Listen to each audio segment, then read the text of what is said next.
Beauty রানী পাল, প্রধান শিক্ষিকা ওখানকার একটা প্রাইমারি স্কুলের। তিনি শ্রাবণের মেঘগুলো উড়ে গেল আকাশে, এরকম একটা 90 দশকের একটা ব্যান্ডের গান, যেটা আমরা আমাদের ছোটবেলায় শুনতাম। ওই গানটাকে ব্যাকগ্রাউন্ডে রেখে তিনি নেচেছেন বলতে এটাকে নাচা বলা যাবে না, অনেকটা ওই রকমই, বাট এটাকে অশ্লীল ট্যাগ দিয়ে ওনাকে ট্রোল করা হয়েছে। এ নিয়ে তার পক্ষে দাঁড়িয়েছে টোটাল শিক্ষক সমাজ, এমনকি সাধারণ মানুষ পর্যন্ত। সোশ্যাল মিডিয়া তার পক্ষ হয়ে দাঁড়িয়েছে এবং অনেকগুলো রয়েছে, যেমন একটা হেডলাইন দেখাই আপনাকে, আঁচলে বিপ্লব, সুরে দাবানল, শ্রাবণের মেঘে এবার গর্জনের ভাষা, বিউটি রানী পাল। তারপর শহুরে আভিজাত্য ছেড়ে গ্রামে স্বপ্ন বুনছেন ফার্স্ট ক্লাস বিউটি পাল। বিউটি পাল শাহজালাল বিজ্ঞান ও প্রযুক্তি বিশ্ববিদ্যালয় থেকে ইংরেজিতে honours masters first class first, কিন্তু তিনি গ্রামের একটা ছোট্ট প্রাইমারি স্কুলে পড়ান। তাকে নিয়ে কেন ট্রোল করা হলো এবং ট্রোলের বিপরীতে প্রতিবাদের বন্যায় কেন ভেসে গেল? হঠাৎ করে কি আমাদের সমাজে কোথাও একটা টান পড়েছে, একটা প্রতিবাদী হয়ে উঠছে মানুষ? আপনার কি মনে হয়? বিউটি রানী পাল অন্ধকারের মধ্যে আশার আলো জাগিয়েছে। তার এই কাজটার মধ্য দিয়ে আমরা যে আশাহত হয়ে গিয়েছিলাম, ভয় পেয়ে গিয়েছিলাম, তিনি আমাদের সাহস জুগিয়েছেন।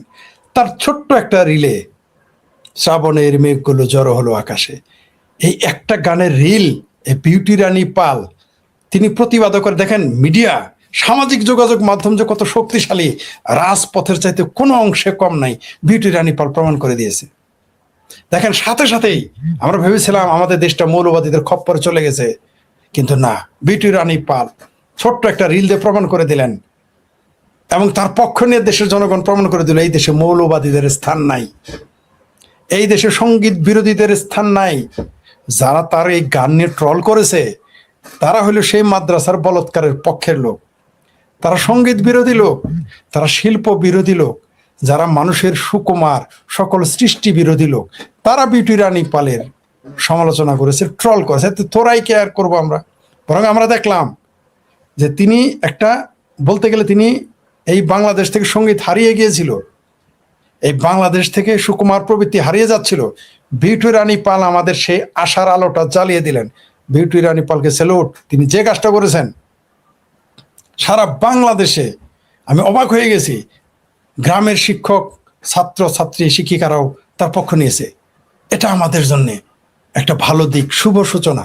অর্থাৎ আমরা যে ভয় পেয়ে গিয়েছিলাম যে এই মৌলবাদীরা বিরোধী দলে চলে গেছে, মৌলবাদীদের কাঁধে ভর করে সরকারি দলে সরকার হয়েছে, তাহলে দেশটা বোধহয় মৌলবাদীদের খপ্পরে চলে গেল, সঙ্গীত বিরোধীদের, নৃত্য বিরোধীদের, সুর বিরোধীদের কাছে চলে গেল। আমরা ভেবেছিলাম অসুরের কাছে। সর্বোপরি সংস্কৃতি যেটা, জি জি জি, তো আমরা আশার আলো জাগিয়েছেন বিউটি রানী পাল, তাকে স্যালুট জানাতে হয়। তিনি একাই, তিনি আপনার one army, one man army. প্রথম দিকে একটু স্মরণ করাই, প্রথম দিকে তার বিরুদ্ধে একটা তদন্ত কমিটি হয়েছে।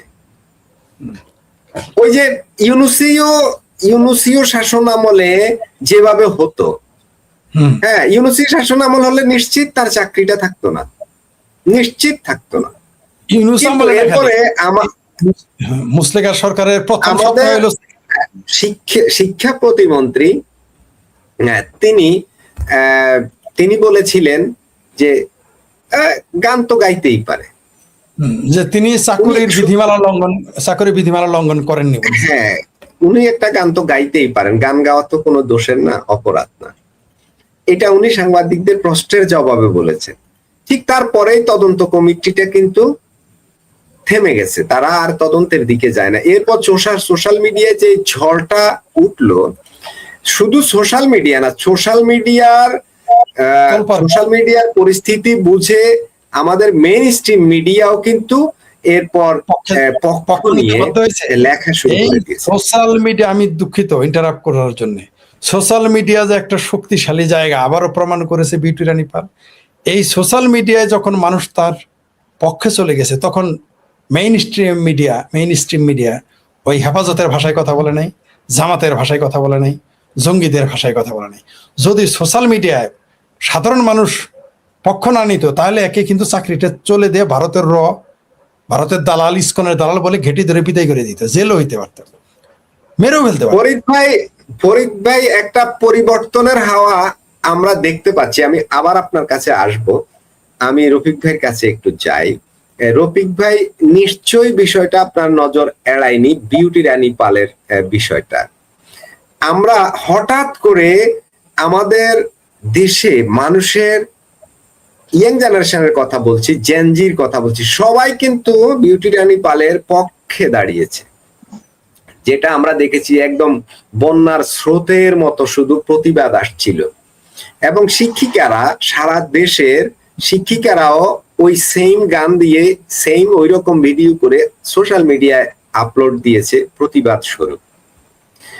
এটা কিন্তু মানুষ কি দেয়ালে পিঠ ঠেকে যাওয়ার পরেই এই সাহস পাচ্ছে? আর না হলে তো বিউটি পাল একা হয়ে যেতেন। রফিক ভাই, সংক্ষেপে। শুনেন মাসুদ ভাই, বিউটি পাল কিন্তু প্রথম দিক দিয়ে একাই হয়ে গেছিল, বুঝতে পারছেন? এটার বিরুদ্ধে কিন্তু অলরেডি মৌলবাদীরা কিন্তু কথা শুরু করে দিয়েছিল যে টিকটকার হিসাবে, অশ্লীল হিসাবে তাকে আপনার উপস্থাপন করার চেষ্টা করছে। তা আমি আসলে এত কিছু দেখি না, আমি তার একটা সাইট দেখছি, একটা ভিডিও। তো এটা তো খারাপ কিছু না ভাই, এটা তো সাধারণ, একদম সুন্দর, তার মানে কাপড় চোপড় সুন্দর করে আপনি সে মানে কোনো মানে অশ্লীলতা নাই। তো হঠাৎ করে এই জিনিসটা আসার পরে তদন্ত কমিটি গঠন হলো, এটাও আমরা দেখছি।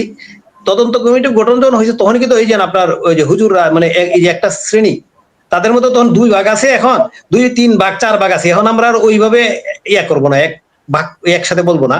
তাদের মধ্যে কিন্তু কুত্তা কামড়ি লাগে আছে। একটা এক পক্ষরে কুত্তা হইয়া ডাকতেছে, আর এক পক্ষরে ডাকতেছে ওই যে মানে যা কুত্তা কুত্তি এরকম মানে গালাগালি করতেছে, 2 পক্ষই কিন্তু গালাগালি করতেছে।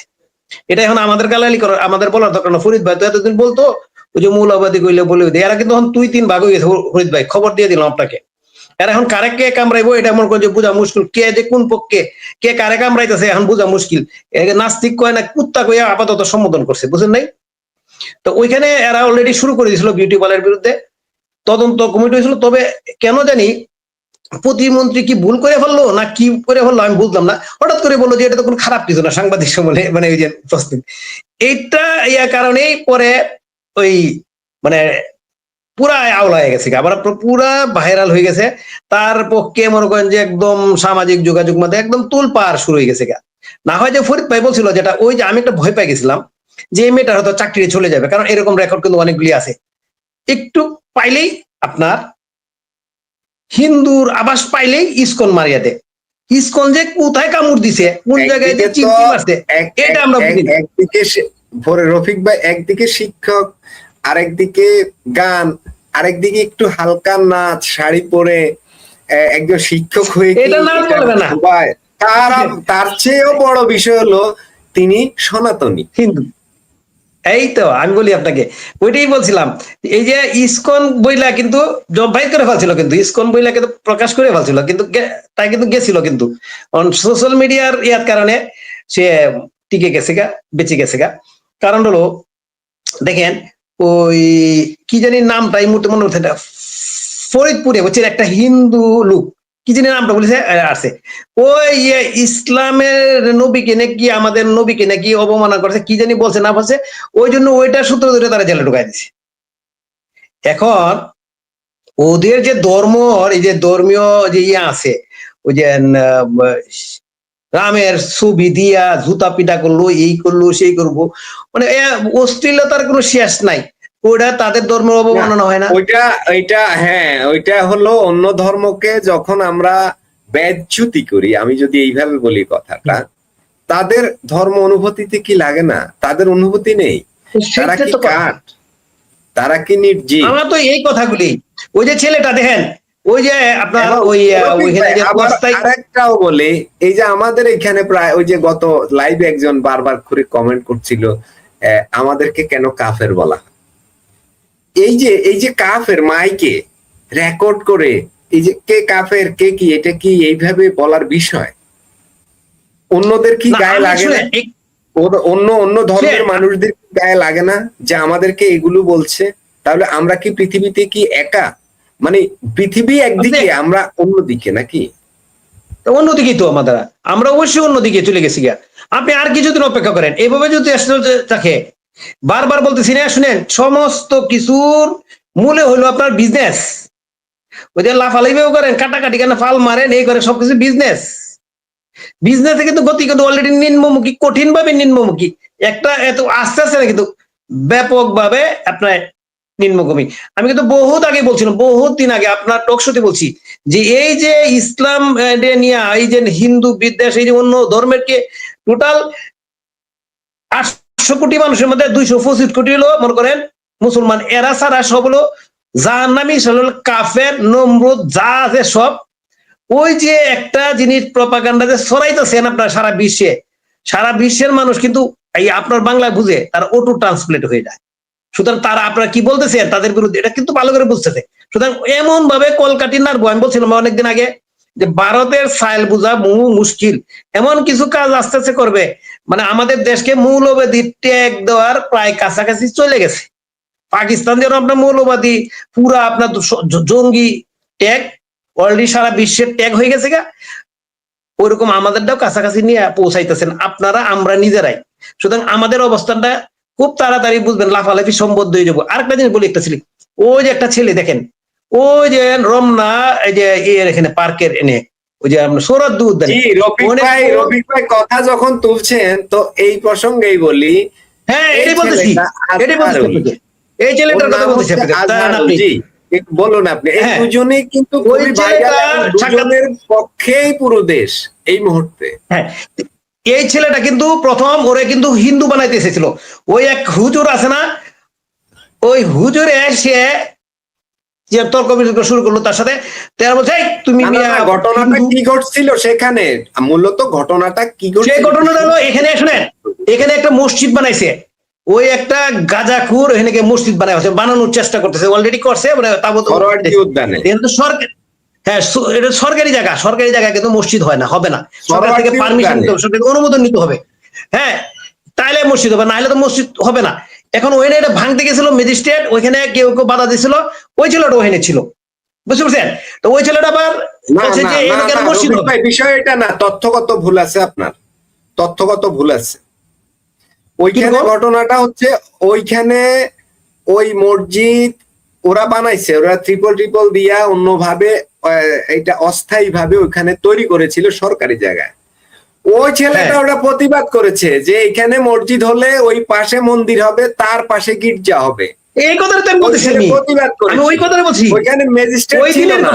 তারপর ওইখানে হুজুর এসে ওই ছেলেকে বললো, তুমি মসজিদের বিপক্ষে কেন কথা বলো, তুমি কি হিন্দু? সে বলে যে না, আমি মানুষ, সবার আগে আমি সূচিত, তারপরে আমি হিন্দু মুসলিম সেটা পরে দেখা যাবে। না না, ওই ছেলের জিজ্ঞেস করছে তোমার নাম কি, তুমি তো হিন্দু। কখন সে বলছে যে আমি হিন্দু না, আমি হলো প্রথম হলো আমি হলো মানুষ। ছেলেটা বয়স কিন্তু 17-18 হবে। সে বলছে যে আমি মানুষ, প্রথমে এখানে যদি এই মসজিদ হয় তাইলে আমি নিজের টাকা দিয়ে মন্দির করব। তখন সবাই ভাবছিল যে ছেলে হিন্দু, কিন্তু পরে দেখা গেল ওই ছেলে একটা স্ট্যাটাস দিছে, ওর নাম হলো আজহারুল। তখন জানা গেল যে সবাই এটা যে মুসলমান ধর্মের ছেলে। কারণ সে আর একটা কথা, যে এখানে হলো সরকারি জায়গা, এখান থেকে যদি এখানে মসজিদ বানাতে হলে পারমিশন নিতে হবে সরকার থেকে, কারণ সরকারি জায়গা কোনোদিন মসজিদ হয় না। আমাদের দেশের মানুষের ভুল ধারণা আছে, আপনার মসজিদের আপনার নিজের জায়গা হইলে পার্সোনাল মসজিদের মতো করে দিতে হবে। আরেকটু স্মরণ করাই দিই আপনাকে, আমি ওর ভিডিওটা দেখেছি। ও বললো যে এখানে মসজিদ হবে, মানুষ আসে এখানে, এরা এখানে নামাজ পড়বে, ঠিক আছে। তো ওই ছেলে বললো যে তাহলে পাশে এখানে আমি মন্দির করব, তার পাশে আমি আর একটা গির্জা করব, কারণ সবার মুসলমানদের অধিকার থাকে, সবার অধিকার থাকতে হবে। তারপর ওই হুজুর বললো যে পাশেই তো মন্দির আছে, ওই যে একটু দূরে মন্দির আছে। তো ওই ছেলে বললো যে পাশেও তো মসজিদ আছে, এখানে কেন মসজিদ হতে হবে? এই তো এই ছেলেটা, মানে এটা তো এইটাই বললাম, আপনি এই জিনিসটাই বললাম যে মসজিদ আছে, সব মসজিদ হবে, মন্দির হবে। এখন আসলে জানেন কি, এখানে তো বিষয়টা এটা না, এখানে মন্দির আছে, এখানে মসজিদ আছে, এখানে হবে কি হবে না বিষয় এটা না। বিষয় হলো এই সিচুয়েশনে, এই বাংলাদেশে, আজকের বাংলাদেশে এই ছেলের পক্ষে কেন মানুষ দাঁড়ালো? আমার তো মনে হয় এই ছেলের তো অন্য ইউনুসের সময় হলে তো তার মাথাটাই যাইতো, মানে কল্লা যাইতো। মানুষ কি দেয়ালে থেকে গেছে? মানুষ কেন প্রতিবাদী হয়ে উঠছে? আমি এই প্রশ্নের আমি আমার কথা শুনেন, আমি বলি আপনাকে জিনিসটা, এই ছেলেটার প্রথম কিন্তু হিন্দু বানাইতে চাইছিল, খেয়াল করে জিনিসটা, এবং এর স্ট্যাটাসও দিছে হিন্দু, এই ছেলে হিন্দু, কিন্তু পরে দেখা গেল ও নিজের স্ট্যাটাস দিছে যেহেতু ওর নাম আজহারুল, ওইটা তো ভাইরাল হওয়াতে এগুলো স্টপ হয়ে গেছে। যদি কোনো কারণে যদি হিন্দু ট্যাগ দিতে পারতো, অথবা যদি আওয়ামী লীগ ট্যাগ দিতে পারতো, ওরে তো পিটাই লইলে, আপনি এটা বিশ্বাস করেন? ওখানে ওই ট্যাগটা দিতে পারে নাই,